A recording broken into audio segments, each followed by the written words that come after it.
Magandang araw muli mga kajiping. Ayan, nandito kami sa Jeddah. Ito yung bagong project namin, nasundan nung malaki. Ayan, medyo lumiit naman pero okay lang.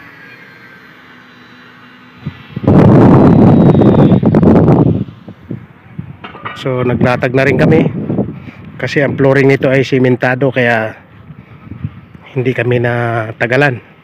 Mas matagal yung biyahe namin kasi 3 araw galing Jordan papunta dito sa Jeddah, kasi puro tulog yung driver namin,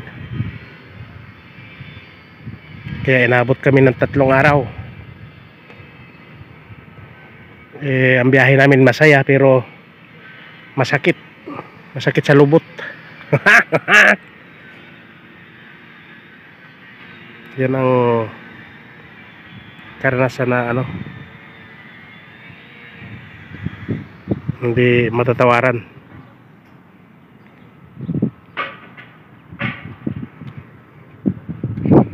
Naka-travel ka na, may trabaho ka pa. Yan ang kalamangan pagka may trabaho talaga.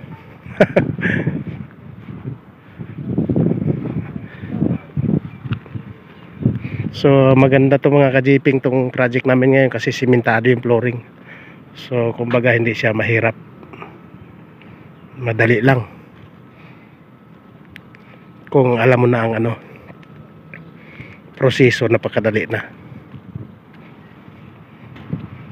Kanina sobrang dami namin dito kayo ng umaga kasi pinaayos ko pa yung mga dugtungan na yan. Yan, pinasiminto ko pa sa mga maintenance. Kaya ayan, napansin nyo may bago dyan.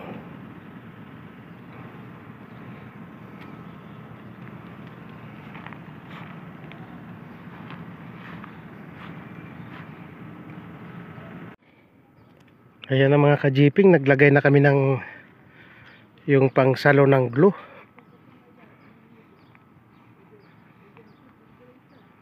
Ayan.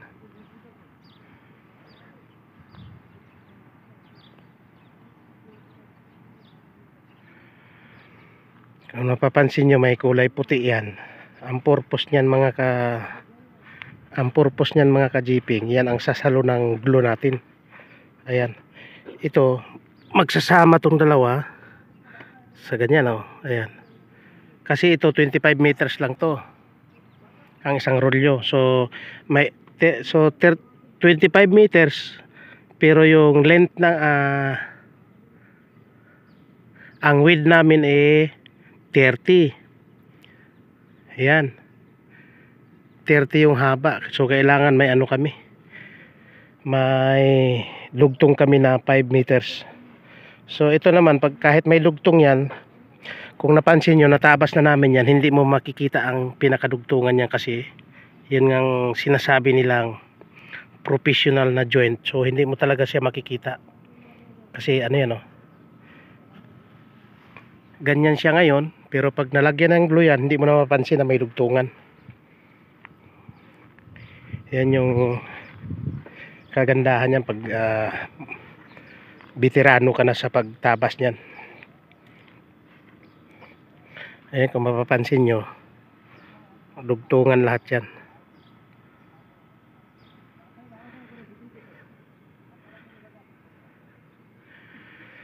Ayan, naglalagay na kami ng glue.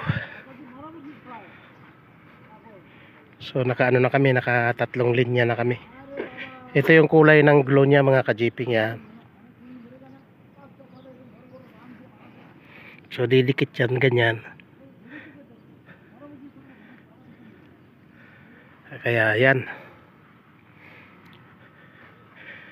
dalawa lang kami kasi wala yung reinforcement namin. May naghatid yata ng materialis na iba sa ibang lugar naman. So ito lang muna ang ating video sa ngayon mga kajiping. I-update na lamang namin kayo sa susunod na araw. Bye bye.